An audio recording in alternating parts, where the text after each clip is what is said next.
continuing success. Sold American. Lucky Strike means fine tobacco. So round, so firm, so fully packed, so free and easy on the draw.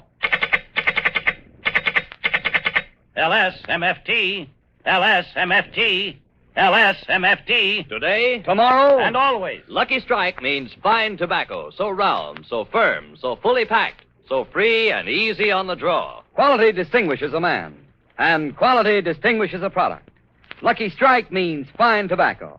Yes, Lucky Strike means fine tobacco. The finer, the lighter, the naturally milder Lucky Strike tobacco. So smoke that smoke of fine tobacco, Lucky Strike. Sold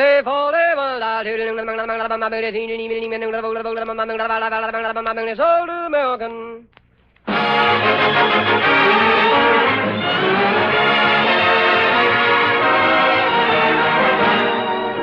The Lucky Strike program, starring Jack Benny, with Mary Livingston, Phil Harris, Rochester, Larry Stevens, and yours truly, Don Wilson.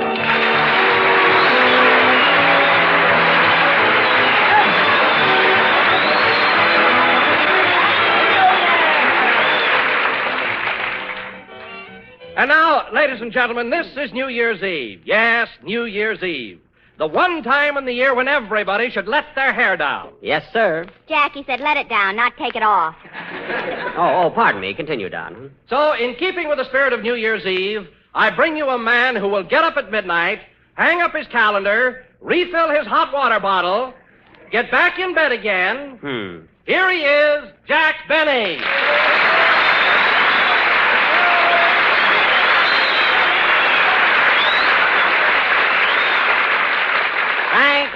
Thank you. Hello again. This is Playboy Benny, wishing you all a happy New Year. Don, that was a funny introduction, and this being New Year's Eve, I'm not going to be mad at you. Of course, I'll hate myself in the morning.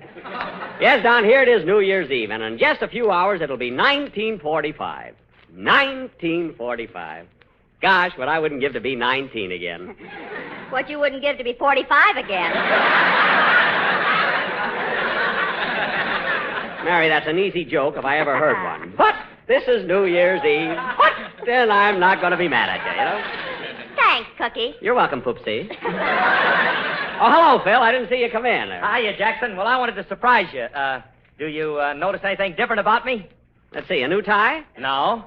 New shirt? No. Oh, a new suit? No. Well, what is it? I'm wearing those lousy shoelaces you gave me for Christmas.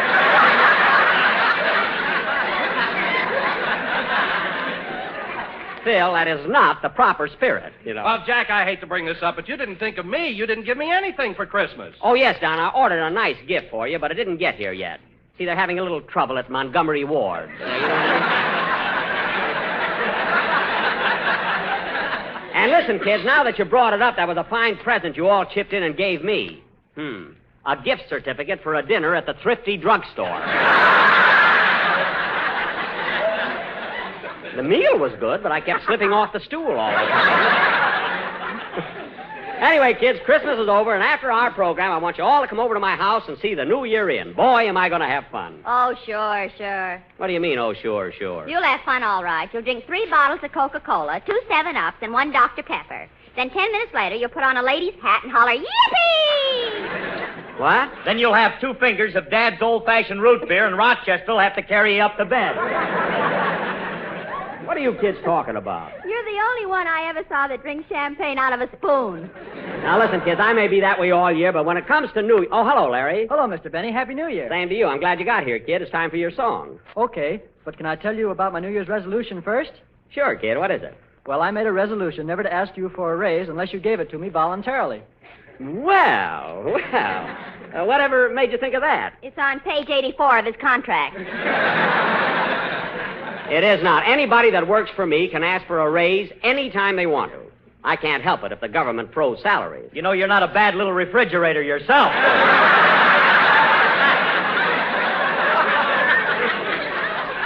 All right, Phil, all right. But the next time you want a raise, ask for it yourself. Don't send Alice and the kids around.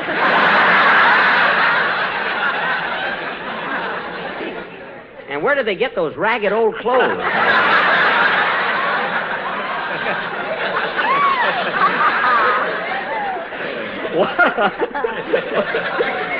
What a corny act they put on.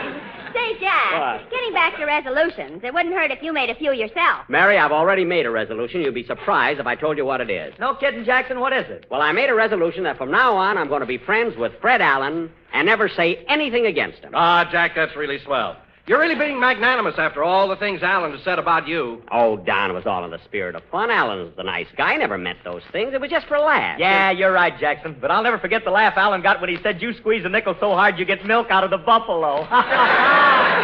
He was sharp that night, that kid was.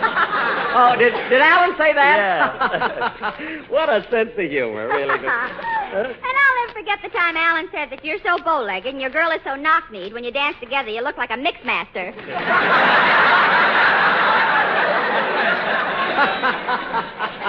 What a sense of humor he used to have. What do you mean, used to have? Well, that guy's mentality is so low he has to lie down to think. Jack, your resolution. And with those bags under his eyes, his face looks like an old pair of pants with the pockets inside out. Jack, your resolution. I've still got till 12 o'clock. Think, kid, will I think of some more? I hope I get some beauties before midnight. Believe me.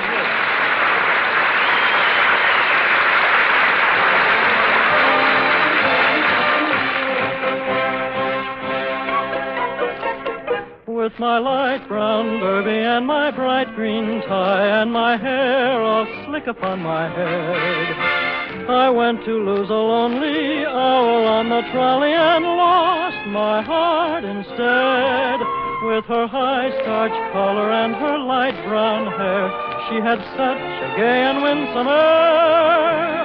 I started to yen, so I counted to 10, then I counted to 10 again. Clang, clang, clang went the trolley. Ding, ding, ding went the bell. Zing, zing, zing went my heartstrings. For the moment I saw her, I fell.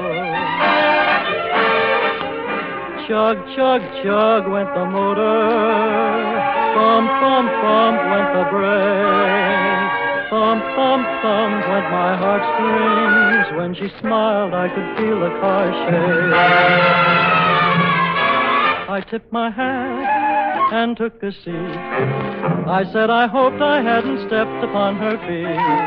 I asked her name and lost my breath. She looked so lovely that it scared me half to death. Buzz, buzz, buzz went the buzzer. Plop, plop, plop went the wheel. Stop, stop, stop went my heartstrings. As she started to leave, I took hold of her sleeve with my hand. And as if it were planned, she stayed on with me, and it was grand just to stand with her hand holding mine through the end of the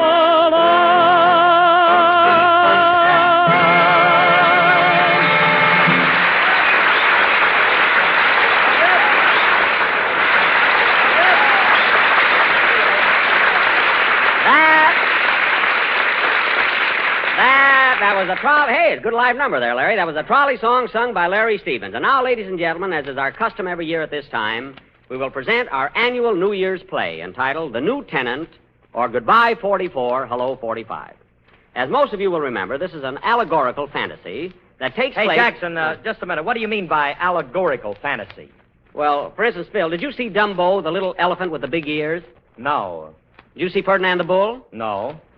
Well, did you see the Reluctant Dragon? No, I haven't had a drink in 3 months, Jackson. I've been trying to get away from this stuff. You know, Well, I'm not going to explain it to you, Phil. You'll understand it as we go along. And that last thing you said is a lie anyway. Now, in our... not even in the script, I know. Now, in our fantasy, I will again play the part of the old year 1944, who has been living in a big boarding house called the United States, which is run by Uncle Sam and his wife, Columbia. Hey, Jackson, am I going to play the part of Uncle Sam? Yes, Phil, you'll wear a bright blue jacket with white stars on it and red and white striped pants. And I'll lay 8 to 5 people who think I'm Bing Crosby. Never mind. Now, Mary, you play the part of Columbia. You'll be Phil's wife, and you and Phil have 48 children. Holy smoke, now they'll really think he's Crosby. Let me explain it to you, Mary. Your children are the 48 states. You see, each state is a child. Oh, Jack, how could I possibly have 48 children? Mary, you were born in 1776. Oh. What are you laughing at? I look pretty good for an old babe, don't I? Not bad, not bad. Now, Don. Yes, Jack. You play a very important part in tonight's fantasy. You're going to be the world. The world, huh? Yes. And loosen your belt, Don. Your equator is strangling South America.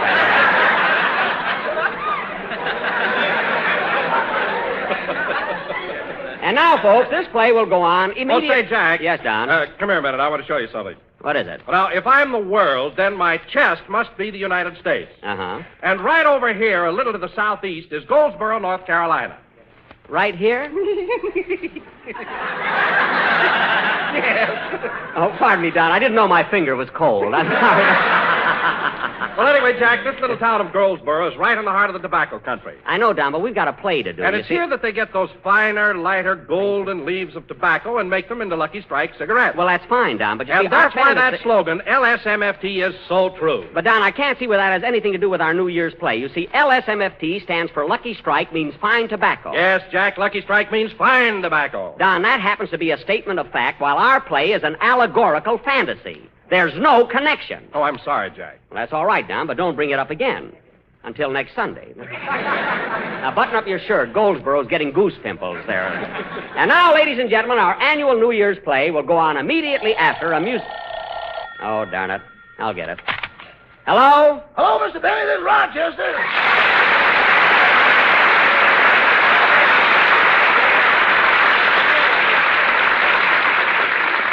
Oh, hello, Rochester. What is it? You can bring your guests over any time you want. I just finished making the punch. The punch? That's good. But, boss, I lost your recipe, so I used mine. What's your recipe? Simple and direct. First you put in a gallon of grape juice, then you start pouring in the gin. How much gin? Till you can't taste the grape juice.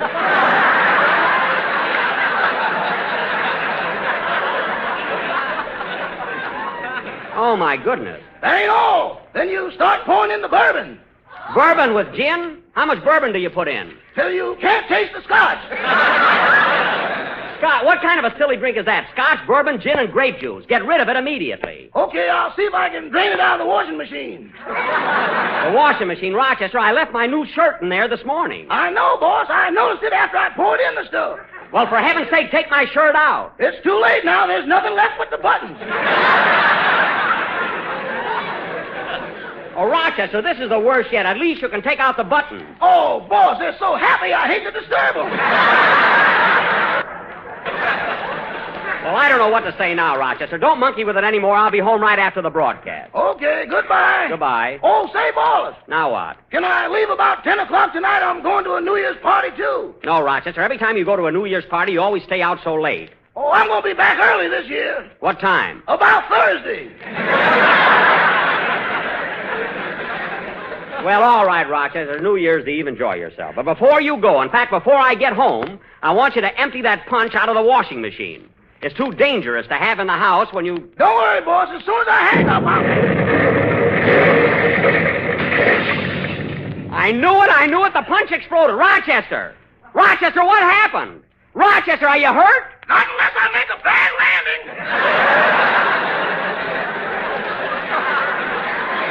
A bad landing. Rochester, where's the punch bowl? I don't know, but I'm over the Rose Bowl. Oh, well, play, Phil. He'll be back after the game.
Hollywood Canteen, played by Phil Harris and his orchestra. Now, ladies and gentlemen, for our annual New Year's play entitled The New Tenant, or Goodbye 44, Hello 45.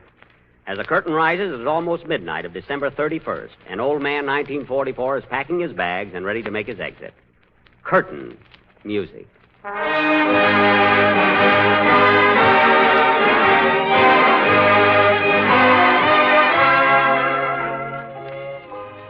Oh, Columbia, come here a minute, please. What do you want, 44? Gotta gather up my things before little 45 gets here. Hand me those, will you? Are these yours? Yep. Why, old-timer Bobby socks. Well, I've had my moments, you know. Now, let's see. Might as well pack those racetracks. They ain't going to be used for a while. See, there's Bay Meadows. Here's Hialeah. Yep. And here's Santa Anita. Say, I never knew they had a $10 window. And what else? Oh, yes, hand me that bundle of swing music, will you? Here you are. Thanks. I'm going to dance with the dolly, with the hole in her stocking, with the hole in her stocking, with the hole in her... Sloppy little dame, ain't she? Oh, clang, clang, clang, went the trolley. A ding, ding, ding, went the bell. Come in.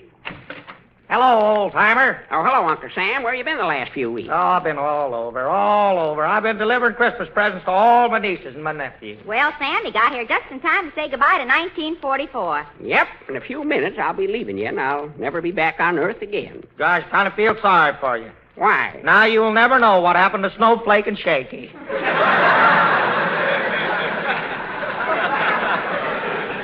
That's right. Say, Sam, I was looking for you yesterday. Where were you? Well, I ran up the West Coast. I wanted to ask Henry Kaiser what's cooking. Uh-huh. And between what's and cooking, he launched 3 ships. Well, you're getting the ship, Sam. Just get the men to sail them. You're all set. Well, I better finish my packing. Let's see. Maybe I ought to take along some of these moving pictures. You want to take Going My Way? Everybody's seen it. No, I better leave that. I want little 1945 to see it. With all the problems he's going to have, that picture will do him a lot of good. Well, how about taking Jack Benny's new picture? No, that's going to be one of his problems.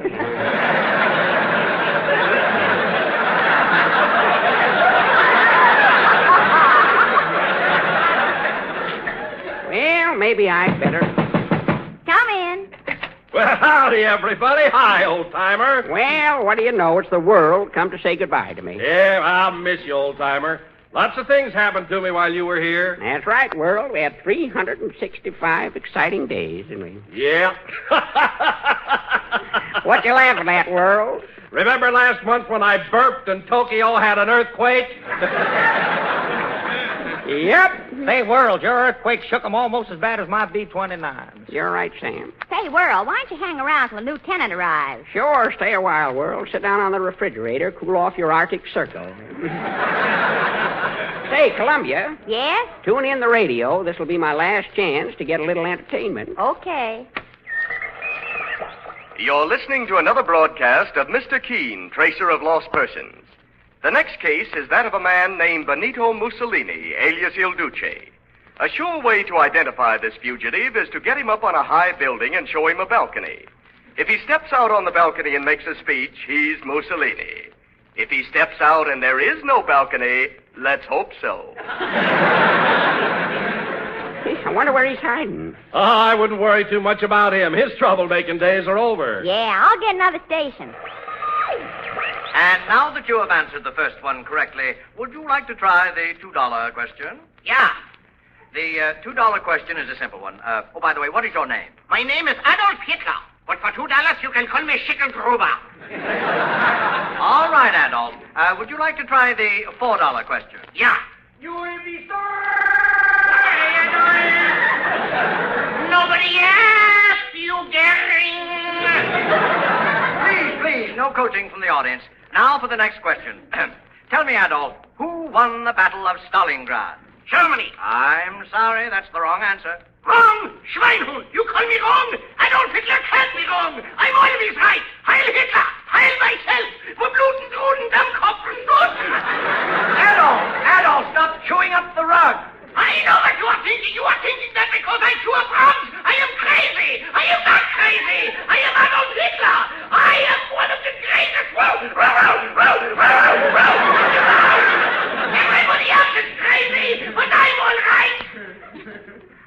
like to eat rug.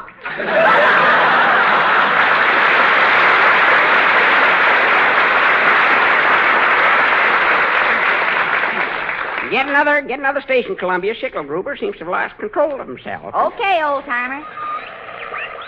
And now, Mr. Anthony, we have the case of Mr. H. All right. Will Mr. H step up to the microphone?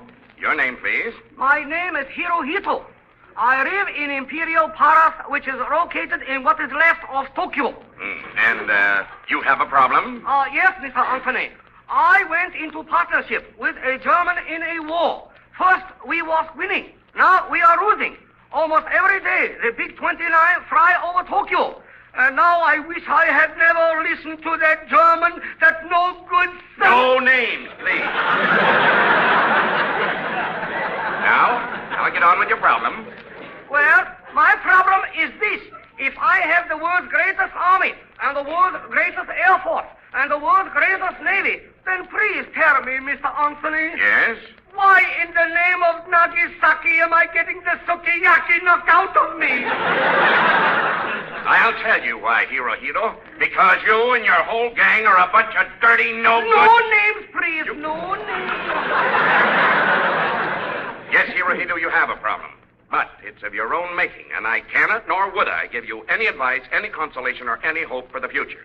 And if you'll excuse the expression, scram, bum! That's telling him. Turn it off, Columbia. Shut it off. Doggone, look at that clock. Just got my duds together in time. That's the first stroke of 12. Wonder what's keeping the new tenant. Don't worry, he'll show up. He always does. Say, here's a tip for you, Sam. You worked hard during the time I was here, and you did a good job. But I want you to work even harder for the little fella that's coming in. Well, don't you worry, old-timer. I'm really rolling now. Time's a-fleeting, but I can't leave till that little shaver gets here. That must be him now. Yeah. Come in. Well, it's the little new year. Hello, Sonny. Hello, old-timer. Isn't he cute? Just look at the size of him. Yeah. Bet he doesn't weigh much more than Sinatra. What's that you got under your arm, Sonny? Some forms I'm going to try awfully hard to get signed this year. Yeah? What are they? Well, here's the most important one. It says, how do you pronounce these big words? Let's see it. Oh, that says unconditional surrender. Well, I hope you get them signed darn soon. Hey, kid, I want you to meet Uncle Sam and his wife, Columbia. Glad to know you, folks. Hello, Sonny. Hiya, Bub. You ought to have a coat on with them diapers. It's pretty chilly tonight. Yeah, I sure was cold the first night I got here. Say, Bub, I almost forgot. This is the World. Want you to meet him, too. Hello, son. Hello. So you're the World, huh? Yes, sir. Gosh, there's enough room on him for everybody. Well, there should be, but there are a couple of fellas that are trying to hog it all. They ain't never satisfied. Now, sit down, Sonny. I want to show you my album. A few pictures I took while I was here. Now, here's a family picture of a bunch of Uncle Sam's nephews. Say, they all look alike, don't they? Well, they do in those uniforms, but let me tell you something, Sonny. They're doing a great job, and you can be proud of each and every one of them. What are their names? Well, I don't know them all, but there's a fella named Jones. Here's another one here, O'Reilly. There's a kid called Spinelli. Right next to him, see that colored boy there? Mm-hmm. His name's Johnson. Right in back of him, that's Lopez. Right alongside of him is a fella named Ginsburg. And the fella way over on this end here is Peterson. All good Americans. Now, Sonny, here's a picture of another group of Uncle Sam's nephews. Now, these boys felt just like you did. You know, about the world being big enough for everybody. These boys, just like the others, went out to do something about it. Gee, they look like the kind of fellows that would do a good job. They did more than a good job. Too bad they can't come back tell you about it. And listen, Sonny, one of your jobs is not to forget what they did. And here's something else you don't want to forget. What's that, sir? Well, you got to see that Sam's nephews and nieces here at home stay on their jobs. Keep giving blood to the Red Cross. And never stop buying bonds until you get that paper signed. You know, the one you brought with you. Yes, sir. And another thing. Say, old-timer, you better get moving. Oh, wait a minute. Don't rush me. Oh, by the way, son, Uncle Sam's got a nephew called Franklin that's been taking mighty good care of him. Ain't he, Sam? Darn tootin'. So keep an eye on him, son, and give him all the help you can. Franklin, eh? I'll write that down. Well, my time's almost up. Gotta be leaving now. Goodbye, Junior. So long, Pop. Goodbye, Sam. So long, old-timer. Well, here I go. Goodbye, 44. So long, Columbia. Keep 'em flying.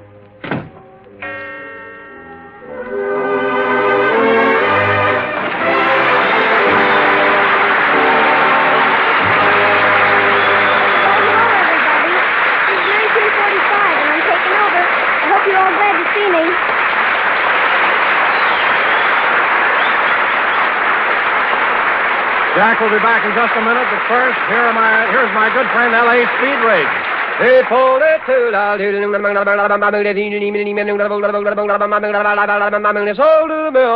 It takes fine tobacco to make a fine cigarette, and the tobacco used in Lucky Strike cigarettes is fine tobacco. Witness independent tobacco experts, men like Mr. Charles W. Jenkins of Bowling Green, Kentucky, who said, "As a warehouseman, I have seen Lucky Strike by the lighter, naturally milder tobacco. And so I have been smoking Lucky's for 24 years. The next time you buy cigarettes, remember Mr. Jenkins' statement. Lucky Strike means fine tobacco. So round, so firm, so fully packed.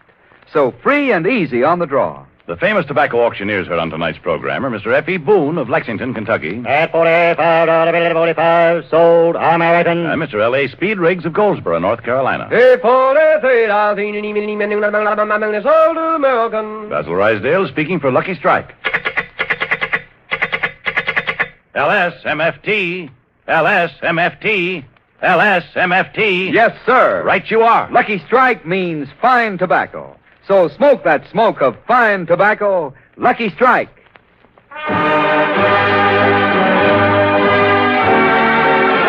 Good night. Happy New Year, everybody.